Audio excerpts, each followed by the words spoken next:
Berfirmanlah ia kepada Musa, Naiklah menghadap Tuhan, engkau dan Harun, Nadab dan Abihu, dan 70 orang dari para tua-tua Israel, dan sujudlah kamu menyembah dari jauh. Hanya Musa sendirilah yang mendekat kepada Tuhan, tetapi mereka itu tidak boleh mendekat, dan bangsa itu tidak boleh naik bersama-sama dengan dia. Lalu datanglah Musa dan memberitahukan kepada bangsa itu segala firman Tuhan dan segala peraturan itu. Maka seluruh bangsa itu menjawab serentak, segala firman yang telah diucapkan Tuhan itu akan kami lakukan. Lalu Musa menuliskan segala firman Tuhan itu. Keesokan harinya, pagi-pagi, didirikannya mezbah di kaki gunung itu dengan 12 tugu sesuai dengan ke-12 suku Israel. Kemudian disuruhnyalah orang-orang muda dari bangsa Israel, maka mereka mempersembahkan korban bakaran dan menyembelih lembu-lembu jantan sebagai korban keselamatan kepada Tuhan. Sesudah itu, Musa mengambil sebagian dari darah itu, lalu ditaruhnya ke dalam pasu. Sebagian lagi dari darah itu disiramkannya pada mezbah itu. Diambilnyalah kitab perjanjian itu, lalu dibacakannya dengan didengar oleh bangsa itu, dan mereka berkata, segala firman Tuhan akan kami lakukan dan akan kami dengarkan. Kemudian Musa mengambil darah itu dan menyiramkannya pada bangsa itu serta berkata, inilah darah perjanjian yang diadakan Tuhan dengan kamu berdasarkan segala firman ini. Dan naiklah Musa dengan Harun, Nadab dan Abihu, dan 70 orang dari para tua-tua Israel. Lalu mereka melihat Allah Israel. Kakinya berjejak pada sesuatu yang buatannya seperti lantai dari batu nilam, dan yang terangnya seperti langit yang cerah. Tetapi kepada pemuka-pemuka orang Israel itu tidaklah diulurkannya tangannya. Mereka memandang Allah, lalu makan dan minum.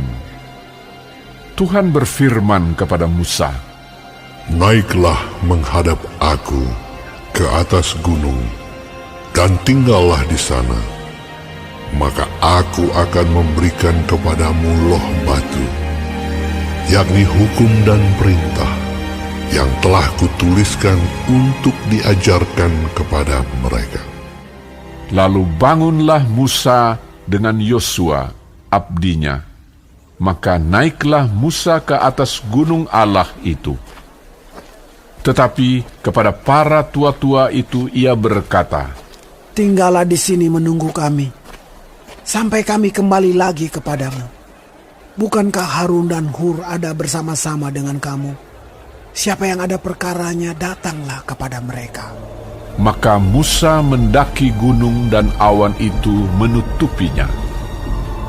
Kemuliaan Tuhan diam di atas gunung Sinai, dan awan itu menutupinya 6 hari lamanya.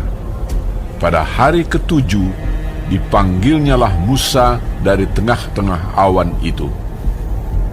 Tampaknya kemuliaan Tuhan sebagai api yang menghanguskan di puncak gunung itu pada pemandangan orang Israel. Masuklah Musa ke tengah-tengah awan itu dengan mendaki gunung itu. Lalu tinggallah ia di atas gunung itu 40 hari dan 40 malam lamanya.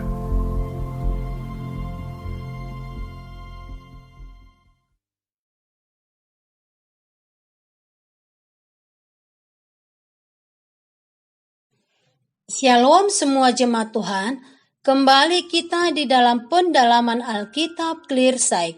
Sekarang kita sudah memasuki kitab Keluaran 24. Tuhan Yesus memberkati. Di dalam ayat 1 dikatakan firman Tuhan demikian, berfirmanlah ia kepada Musa, naiklah menghadap Tuhan, engkau dan Harun, Nadab dan Abihu, dan 70 orang dari tua-tua Israel, dan sujudlah kamu menyembah dari jauh. Perjanjian dengan Israel dimateraikan dengan percikan darah yang menunjukkan bahwa korban-korban pendamaian diperlukan untuk memelihara hubungan mereka dengan Allah. Darah menandakan penyucian dan pengampunan yang dimungkinkan melalui persembahan sebuah hidup kepada Allah. Korban-korban semacam itu membuka jalan untuk rujuk kembali dengan Allah dan ketaatan umat yang ditimbulkan oleh iman. Arti utama dari darah perjanjian terwujud ketika Kristus mencurahkan darahnya di kayu salib dan menetapkan perjanjian yang baru. Kematiannya sebagai korban menyucikan orang percaya dari dosa ketika mereka berusaha untuk berjalan dalam kesucian. Ketaatan dan darah harus senantiasa berbarengan untuk mengesahkan penerimaan kembali umat Allah. Di dalam ayat 12 dikatakan firman Tuhan demikian. Tuhan berfirman kepada Musa, naiklah menghadap aku ke atas gunung dan tinggallah di sana. Maka aku akan memberikan kepadamu loh batu, yakni hukum dan perintah yang telah kutuliskan untuk diajarkan kepada mereka. Joshua rupanya sedang dipersiapkan oleh Tuhan untuk menjadi pemimpin yang akan menggantikan Musa. Joshua telah membantu Musa dalam perang dan sekarang ia membantu Musa dalam hal rohani. Harun dan Hur juga merupakan orang-orang yang membantu Musa ketika berdoa. Hal menarik yang dapat kita amati dalam pendelegasian wewenang dalam urutan konteks cerita ini berujung pada tampaknya kemuliaan Tuhan dan Musa yang tak tampak lagi karena tertutup oleh awan di dalam ayat 15-18.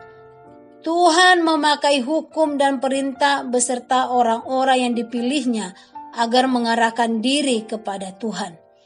Ini jadi peringatan bagi kita agar apapun posisi, status, kemampuan, dan pengalaman kita seharusnya berada dalam rangkaian pendelegasian dan koordinasi yang diberikan Tuhan untuk memilih tujuan bagi hormat dan kemuliaan Tuhan. Amin. Tuhan Yesus memberkati.